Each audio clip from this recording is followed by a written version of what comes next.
In this video, I'm going to expose the 11 nasty lies about diabetes.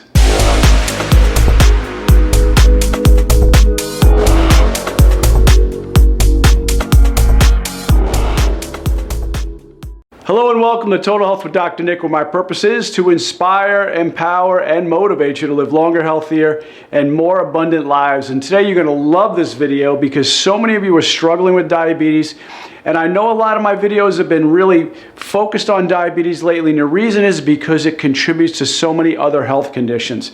Heart disease, cancer, Alzheimer's. Yes, Alzheimer's is now called type 3 diabetes.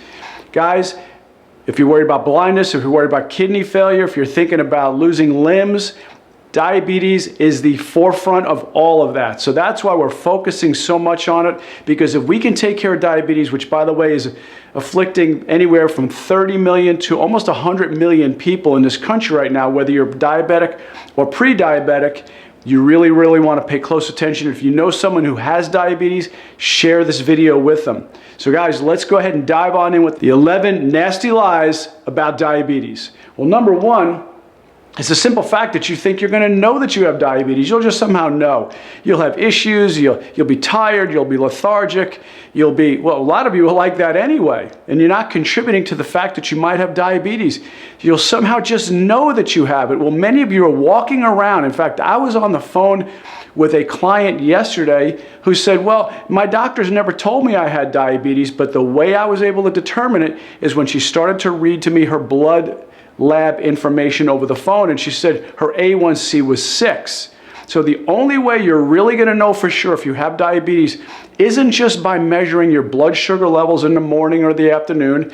It's actually taking an A1C test. The A1C test measures the amount of hemoglobin with attached glucose and reflects the average blood glucose levels over the past 3 months. The A1C test result is reported as a percentage. Now, normal is below 5.7. So guys, you always want to make sure that your A1C levels are below 5.7. And like I said, she was 6, but her doctors never told her she was diabetic. And like I said, many of you are walking around pre-diabetic and don't even realize that your lifestyle is actually causing you to go into full-blown diabetes, which once again, like I said, links to heart disease, cancer, strokes, Alzheimer's, losing limbs, blindness, kidney failure, and that's just a few of the many different things that diabetes can cause. Nasty lie number 2 is that diabetes is incurable. Now, like I said, I was on the phone with a client yesterday who thought that there was no way if she had it that she could even do anything about it. She was concerned because her mother had it and her mother actually died from it. So she's saying, but you know what? It's incurable. What if I have it? It's nothing you could do about it anyway, and that is a myth. Now, type 1 diabetes, and I get this question a lot, can type 1 diabetes be helped? And yes, it can. Can it be cured? No, probably not. Will you need to use insulin? Yes. But can you lower your insulin? Yes. We've been able to do that with our clients. Now, type 2 diabetes, which is the non-insulin dependent type, is something that we can easily help reverse through diet and lifestyle changes. So guys, diabetes is curable. Do not believe that there's nothing you can do about it and that you're just a simple victim of your genes and that you need to be on medication all your life. Nasty lie number 3 is that diabetes is genetic. Now, does genetics play a role in it? Absolutely, it can. But guys, if you've watched a lot of my videos, you know I talk about epigenetics. Now, what epigenetics means is that the lifestyle choices you have, the way you eat, the way you sleep, the way you think, the way you move, the way you exercise or not exercise, your lifestyle can actually determine if your genes for diabetes are turned on or off. So just because you have the genes for it, and so many of you are out there struggling with this thinking, well, my mom had it, my aunt had it, my uncle had it, my dad had it, there's no way I'm not going to get it. It's genetic. But I'm telling you, even if you have the genes for it, the choices you make, the way we have our patients eat, the way we have our patients exercise, the testing that we do to monitor their progress, the DNA testing that we do, we're able to then epigenetically change how their genes are expressed. So you do not have to be a victim of your genes.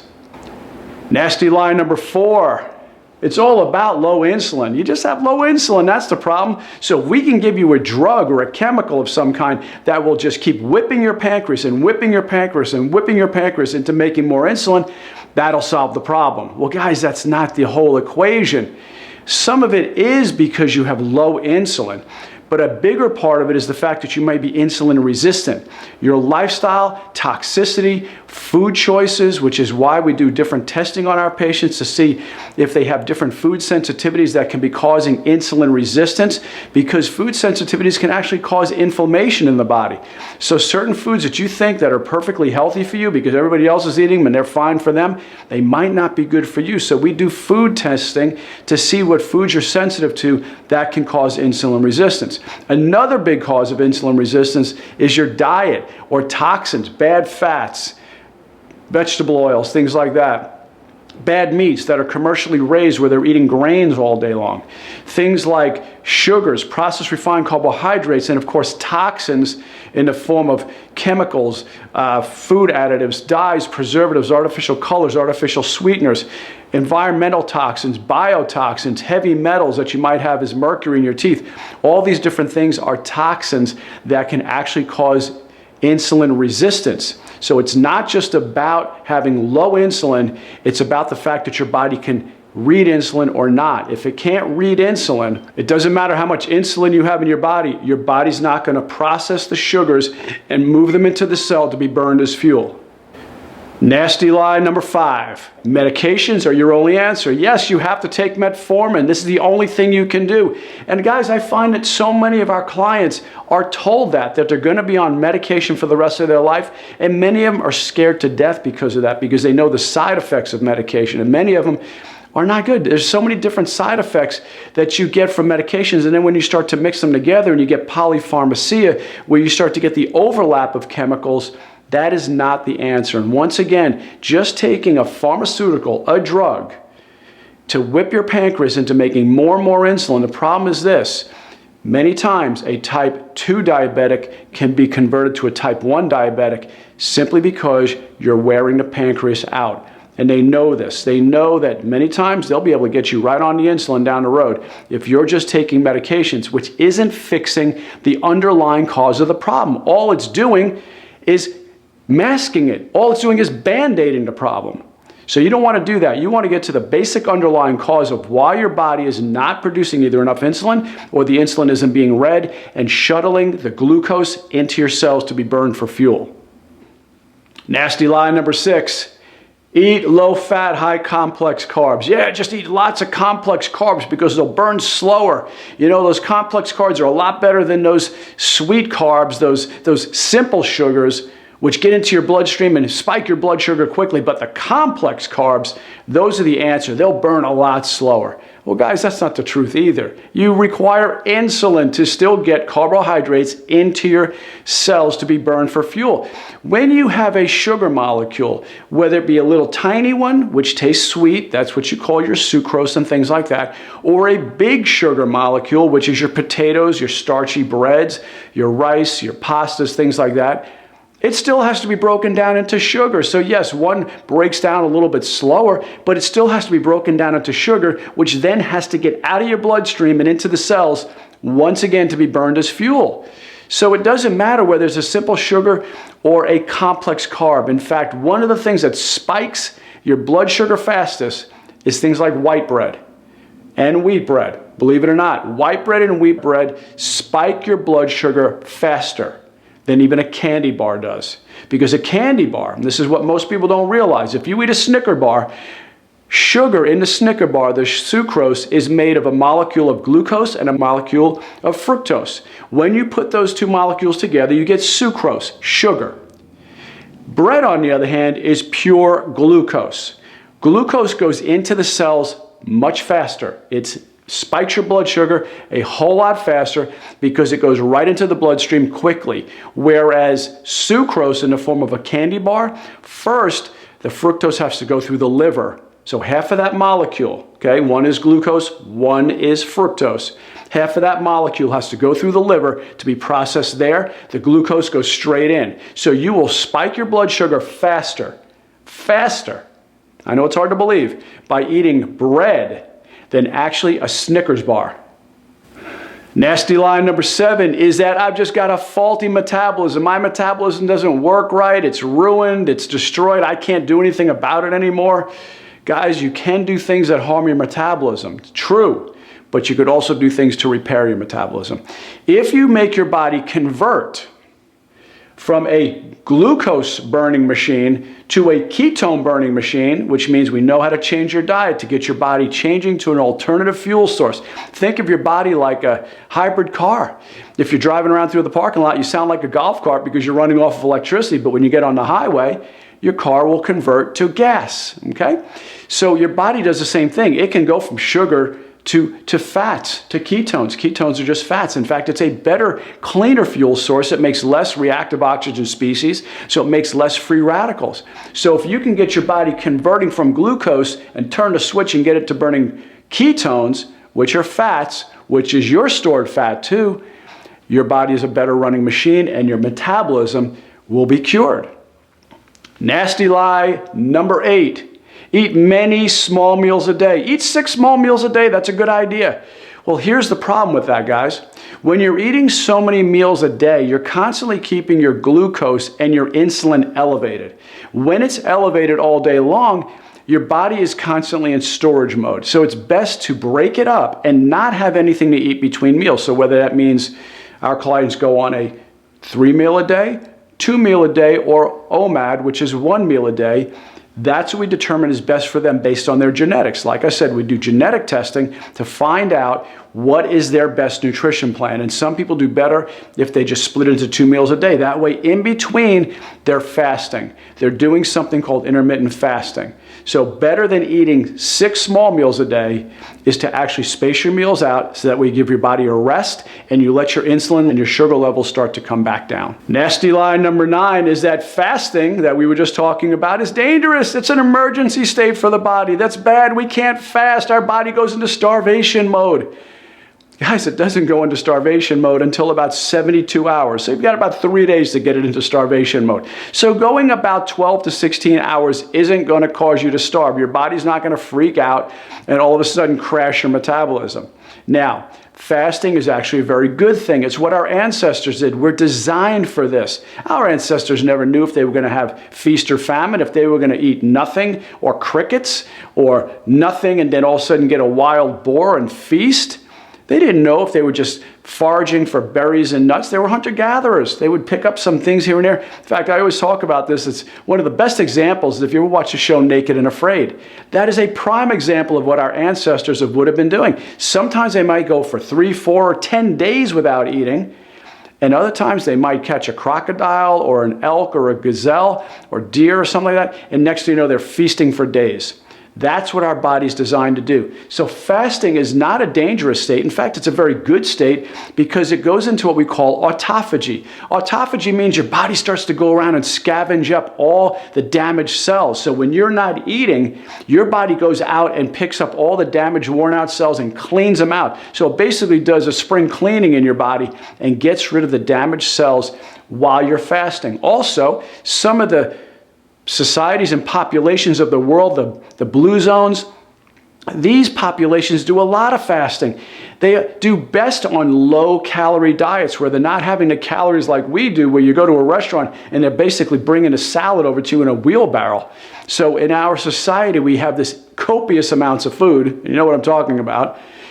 But yet in other societies where people live the longest, they have typically lower calorie consumption. Now, fasting doesn't mean that you don't eat calories. It just means that you eat them in a shorter window. So you still might have, 2,000 or 3,000 calories, but you're eating it in a much shorter eating window, giving your body a break. Nasty lie number 10 is go sugar-free. Eat everything sugar-free. Well, diets went to that years ago, and they said, you know what? Let's start to put in all the pink, yellow, and blue stuff. You know what I mean, right? Those little packets of pink, yellow, and blue stuff. Well, those cause grand mal seizures, brain tumors, cancer, and things like that. So you want to avoid that. Not to mention when you're eating sugar-free, which you're really not because you're eating those artificial sweeteners, which means they're made in a chemical laboratory. When you're doing that, your body is fooled into thinking it's getting calories, but when it's not, because they're empty calories, it's going to actually start to cause you to want to eat more. So when you're using these artificial sweeteners and drinking your diet drinks, which if you're going to drink a soda, at least drink the real stuff. Don't drink the diet stuff. It's terrible for you. It'll cause your body to start craving more and more carbohydrates. So you're not winning this war on fat by thinking that sugar-free is the answer and that's going to somehow make you thin. In fact, it's going to make you heavier. And nasty lie number 11 is that all diabetics are overweight. Now, guys, I will tell you this. About 85% of the diabetics are overweight. They're not all obese, but they're overweight. Now, 15% are what I call skinny fat, which means you don't look fat, but yet you have internal visceral fat. You don't look fat, you don't have that typical love handles and fat lopping over your belt, or down here in the South, we call it Dunlop's disease, where your belly Dunlops over your belt. So that is what we call skinny fat. When you don't look very fat, but yet if we did a measurement with our machine in the office that we can actually measure your metabolic rate and your fat, we can see what kind of fat is actually inside your body. And visceral fat is a dangerous kind because that's the kind that surrounds your organs, and that's the kind that actually causes heart disease and all kinds of other diseases, not to mention a metabolic factory where your body starts producing too much estrogen. And guys, you do not want to be producing too much estrogen, okay? So guys, I hope you got a lot out of this. Now, if you're looking for more information or you're looking for help, you don't have to try to figure all this out on your own. So if you're looking for information, I'm going to put a link down below to a webinar that we have. It's a short video that'll help explain the process that we do in our virtual practice. So if you want to look up all this information and figure out what to eat, how much to eat, what percentages, what ratios, if you want to try to figure out on your own what foods you're sensitive to or allergic to, detoxify your body, please, by all means, go ahead. But if you don't want to have to figure that all yourself and you want us to hold your hand, just raise your hand. All you have to do is click on the link down below. It'll be taken to a video, where in the video, you could just watch it in the leisure of your own home. It'll explain to you what our process is and if you're a fit for the kind of work that we do in our office. You may not be, and this isn't for everybody. I will tell you that. The information in the webinar is not for everybody. There's certain things we look for criteria that we know people are going to have for success, because we're not in this to just provide information. If you watch my videos, there's 200 or so of them or more, you're going to get a lot of information, and I'm proud of that. But at the same time, you want transformation. And that's really where we come in, because there's enough videos out there, there's enough books out there on what to eat. Go on the American Diabetic Association and the Heart Disease Association and look at their diets that they recommend. But why do we still have so many people that are overweight? There's no shortage of gym memberships. I can walk outside in my office and I will have 4 or 5 gyms within 3 miles. There's no shortage of gyms around. There's no shortage of people who could just jog if you don't want to go to a gym. There's no shortage of books, online courses. There's no shortage of just going online and saying, what should I eat if I'm diabetic? Or what should I eat for heart disease? Or what should I eat to prevent cancer? It's out there. But why do we still have so many people that are sick and suffering, that are literally crying out to God, praying, asking for a solution, asking for help, not knowing what to do, where to turn? Well, guys, like I said, just raise your hand. We're here to help you. If you want our help, just click on the link, go watch the webinar. At the end of the webinar, if it's something that inspires you and you get that feeling inside your heart that God put it on your heart that, hey, these people can help me, then at the end of the webinar, there'll be a link to create what we call a breakthrough call, a breakthrough strategy call. We'll be on a call for about 45 minutes, maybe an hour or so, but it'll be the best time you ever spend on trying to figure out a strategy, how to restore and turn your health around.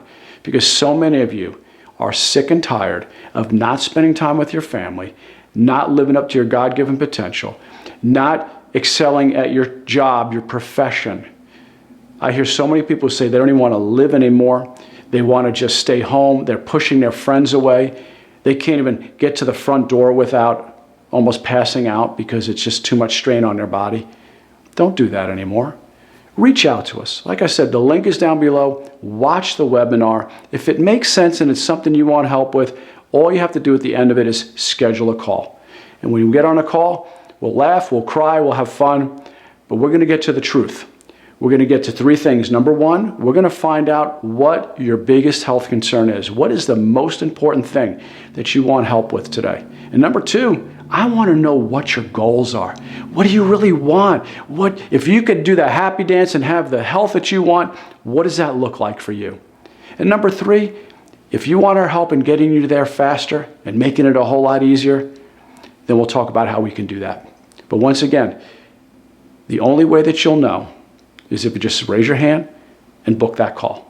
That's what all of our patients and clients literally around the country and around the world have done. All the ones who've had amazing results have all done one thing, and that's book the call. So guys, once again, I hope you got a lot out of it. Go down below, click on that link, watch the webinar, and you know what to do after that. Well, I love and appreciate you. Have a blessed day, and I will see you next time. Bye-bye.